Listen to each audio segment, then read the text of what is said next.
I use workday formula here.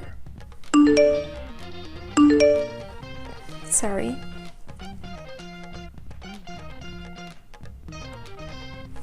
I have to go.